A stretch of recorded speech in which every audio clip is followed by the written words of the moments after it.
Bonjour, je m'appelle Fatou. J'habite à Ndiaréwala. Et moi, c'est Ousmane.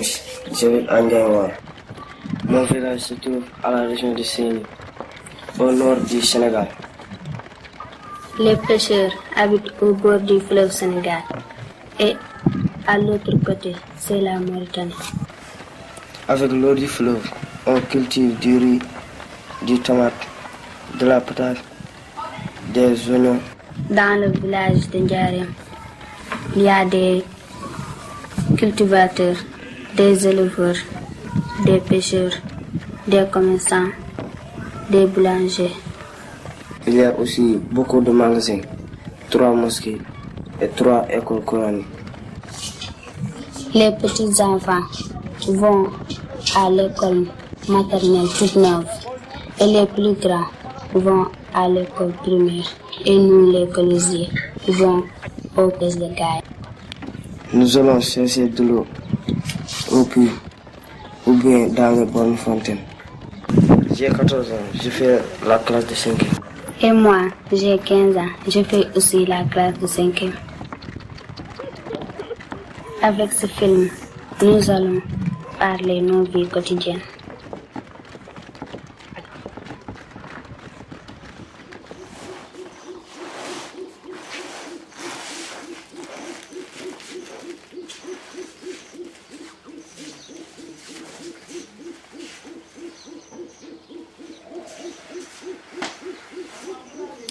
À 6h30, Ousmane se lève. La journée commence pour lui par l'arrosage du manioc et du bissap dans le jardin familial. Si dans ce village d'agriculteurs, les cultures se font essentiellement dans les champs, chaque famille dispose derrière sa maison d'un jardin plus ou moins grand. Ces jardins, protégés des animaux domestiques, permettent de cultiver quelques légumes pour la consommation familiale et de préparer éventuellement des pépinières de jeunes plants d'oignons ou de tomates.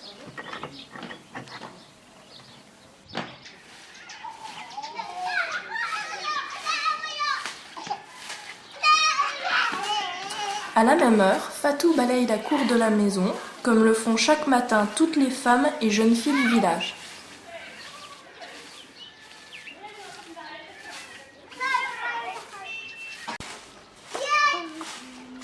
La cour de la maison, entourée d'un mur, est le principal espace de vie pour la famille. C'est à l'ombre des arbres ou de l'abri en paille que chacun vaque à ses occupations en compagnie des animaux domestiques. C'est dans la cour que l'on prépare puis partage les repas, que l'on se repose à l'heure chaude de la sieste, que les enfants jouent ou que la famille se retrouve pour regarder la télévision le soir. Les pièces de la maison ne sont guère utilisées que pour la nuit.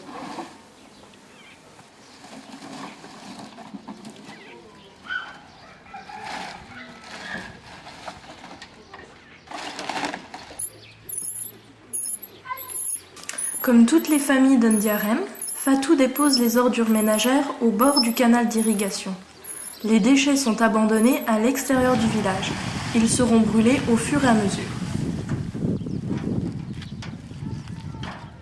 Les armées a commencé par la revue des troupes. C'est en présence du ministre des Forces armées. En prenant la parole... Ousmane prend son petit déjeuner en famille, du thé sucré et du pain qu'il vient tout juste d'aller chercher.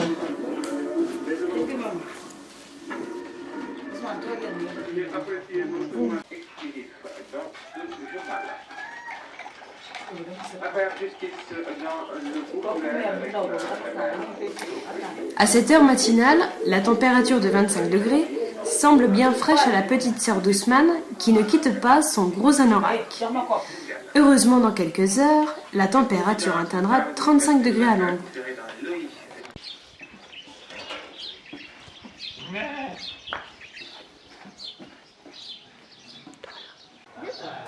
Aujourd'hui, c'est la tante, en réalité la seconde épouse du papa de Fatou, qui prépare le petit déjeuner pour les enfants.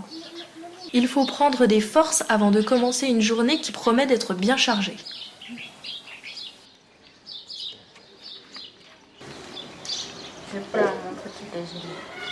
Pour Fatou et ses frères, le petit déjeuner se prend à l'extérieur de la maison sur une natte dépliée dans la cour. Pas de pain aujourd'hui, mais les restes du riz au poisson de la veille.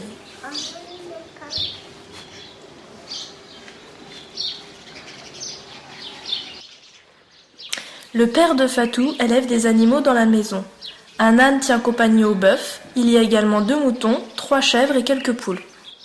Les familles de Ndiarème, quand elles le peuvent, élèvent quelques animaux pour leur consommation personnelle ou pour les revendre une fois ceux-ci parvenus à maturité et assurer un complément de revenus à la famille. Ânes ou chevaux, quant à eux, sont utilisés pour tirer les charrettes, unique moyen de transport ou presque. Avant de prendre le chemin du collège, Fatou doit d'abord faire la vaisselle avec l'eau qu'elle est allée chercher au puits. La vaisselle est l'un des travaux quotidiens réservés aux jeunes filles, petites et grandes. Les familles sont nombreuses et la vaisselle importante. Pourtant, il faut la faire avec une seule préoccupation, économiser l'eau si difficile à tirer du puits et à transporter. En effet, l'eau des bornes fontaines coûte cher pour toutes ces familles aux faibles revenus et elle est réservée à la boisson.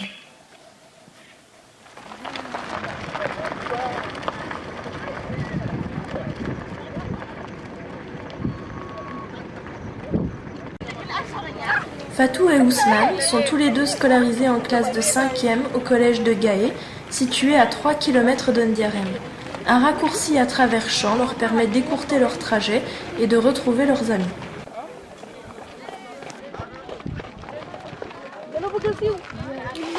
Le collège-lycée de Gaé scolarise des élèves des 2 villages, de la 6e à la 1re. Une classe de terminale ouvrira l'année prochaine.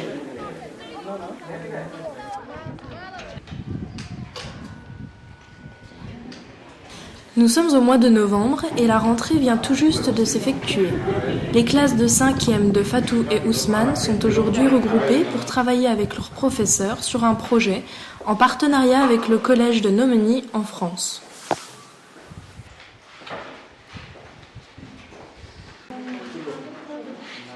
Il s'agit pour les élèves des 2 pays d'écrire un livre de recettes culinaires autour des mêmes ingrédients de base que sont le riz, le poisson, le poulet et les légumes.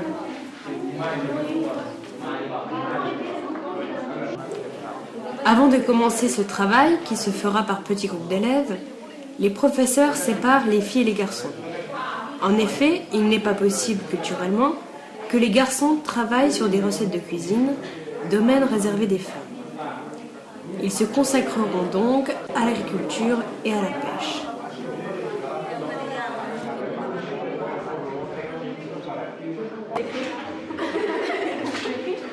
Les filles de leur côté se mettent rapidement au travail pour la rédaction et l'illustration de recettes. Mafé, Thieboudienne, Pouleyassa. Tous les élèves, les filles comme les garçons, se lancent avec plaisir dans ce travail nouveau pour eux. Ils ressentent beaucoup de fierté à travailler sur un livre qui sera édité plus tard, et cela en partenariat avec leurs correspondants de Nomeny.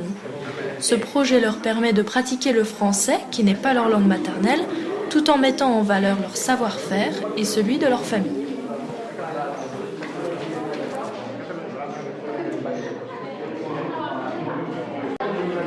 Les garçons, pour leur part, écrivent sur les méthodes et techniques agricoles, culture du riz, des oignons, de la tomate.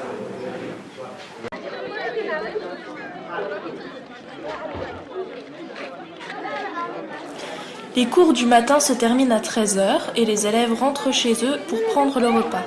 En fonction de l'emploi du temps, les cours reprennent à 15h et se prolongent parfois jusqu'à 19h.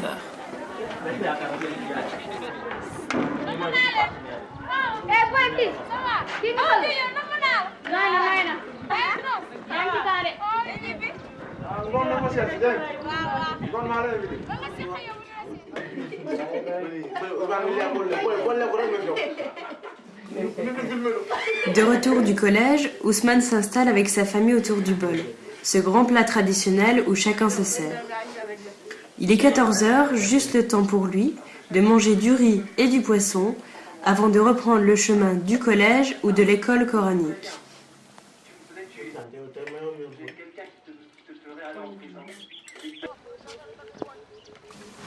Comme Ousmane n'a pas cours avant 17 h aujourd'hui, il accompagne sa maman dans les champs.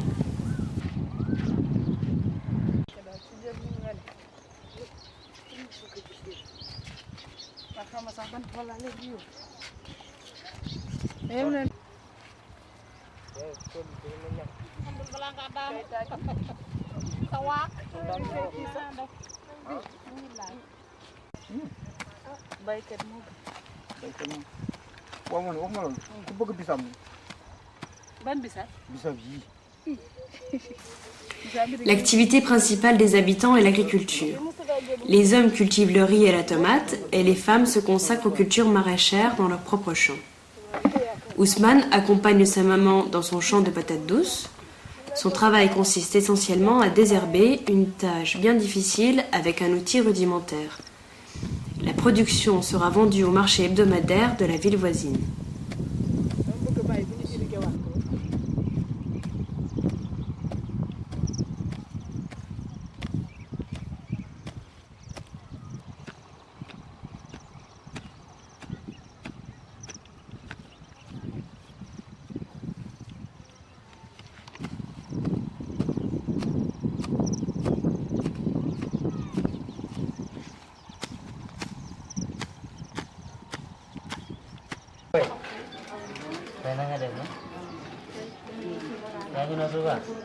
Cet après-midi, Fatou n'a pas cours. Elle doit donc s'occuper de la préparation du repas du soir. Elle commence par faire ses achats au petit marché du village. On y vend la récolte et la pêche du jour.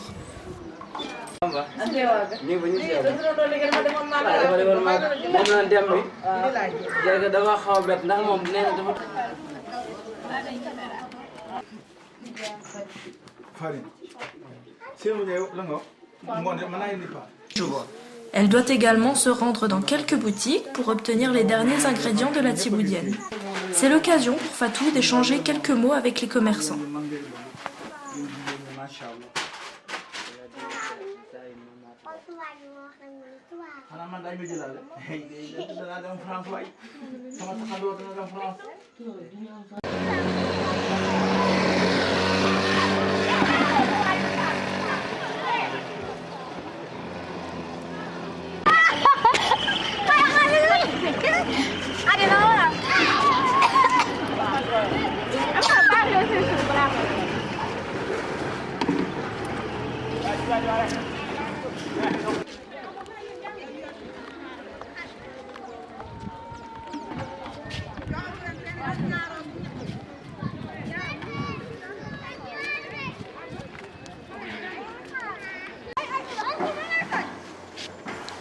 Une des nombreuses tâches dévolues aux femmes et aux jeunes filles consiste à tirer l'eau du puits pour les besoins de la famille. Toilette, vaisselle, préparation des repas. Dès l'âge de 8 ans, les petites filles s'entraînent et puisent à bout de bras des charges pouvant atteindre 10 kilos.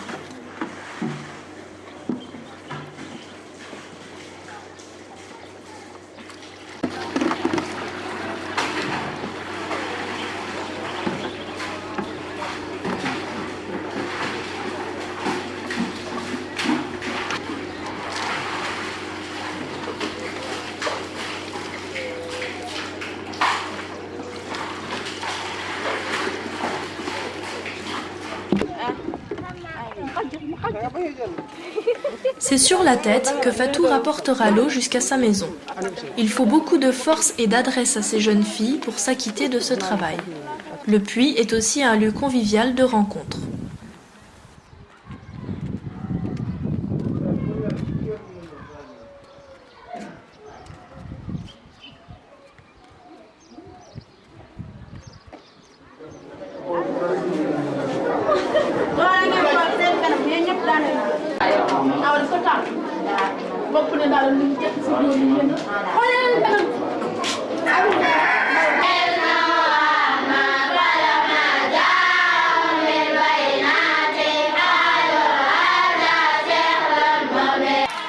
Dans ce village entièrement musulman, les enfants, dès leur plus jeune âge, se rendent dans l'une des écoles coraniques, y compris le samedi et le dimanche. Ils y apprennent le Coran et des professeurs leur enseignent l'arabe. Les cours d'arabe sont également donnés dans les écoles primaires.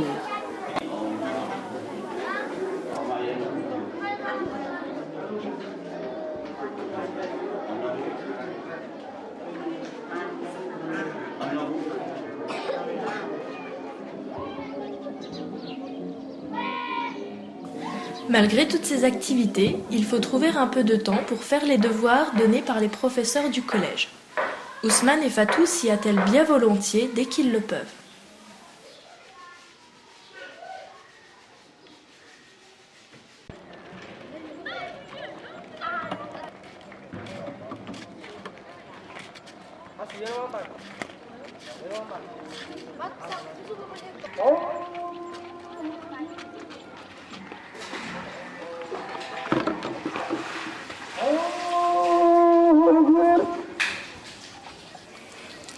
La journée tire à sa fin. Ousmane doit lui aussi se rendre au puits pour chercher l'eau qui lui servira le lendemain matin pour arroser le jardin.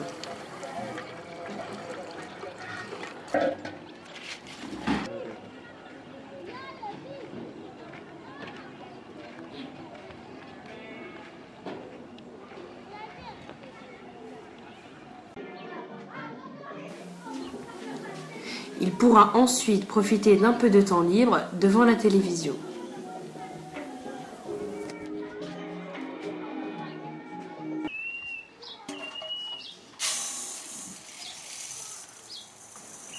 En revanche, pour Fatou, la journée n'est pas terminée. Il lui faut préparer le repas du soir. Elle confie au vent le soin de séparer la paille du riz avant de le laver soigneusement.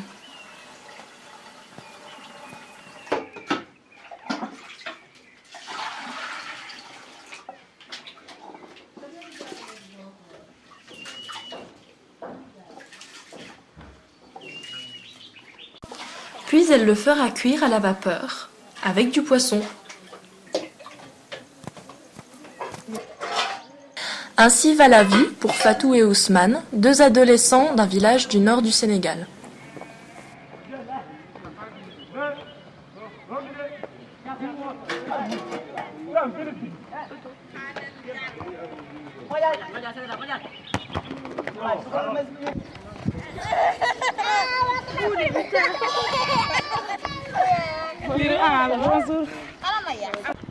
Wow. Wow, wow, wow. Attention, attention. Up, up, up, up. Ayo, attention, attention.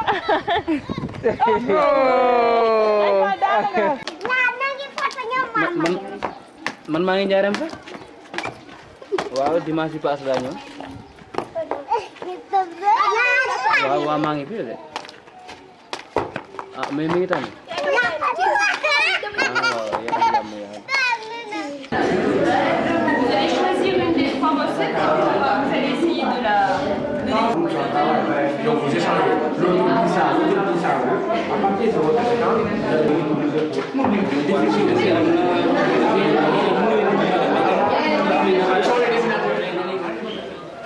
c'est la vie, mes cahiers, les habits, mes chaussures, ma sac. C'est la musique. C'est le monnaie de mon père. C'est lui qui l'a acheté. Il travaille tous les jours. Le matin à partir de 8 heures et le soir à partir de 5 heures.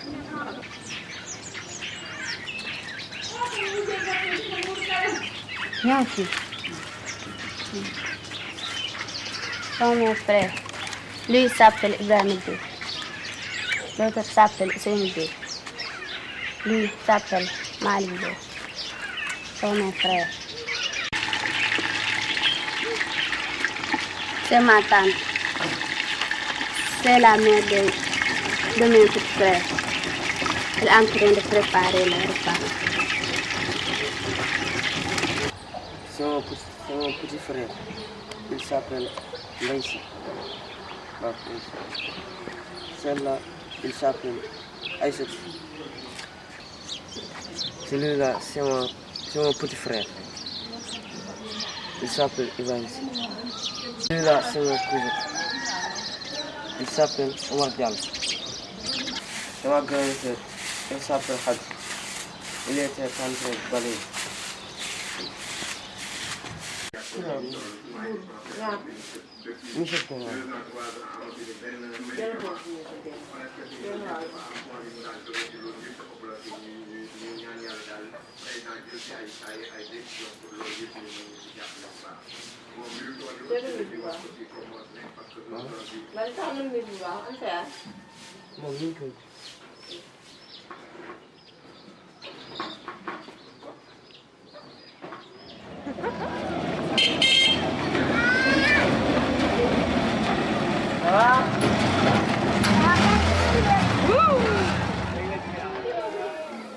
La vie est rude dans cette région du nord du Sénégal pour Fatou, pour Ousmane, pour leur famille et tous les habitants du village.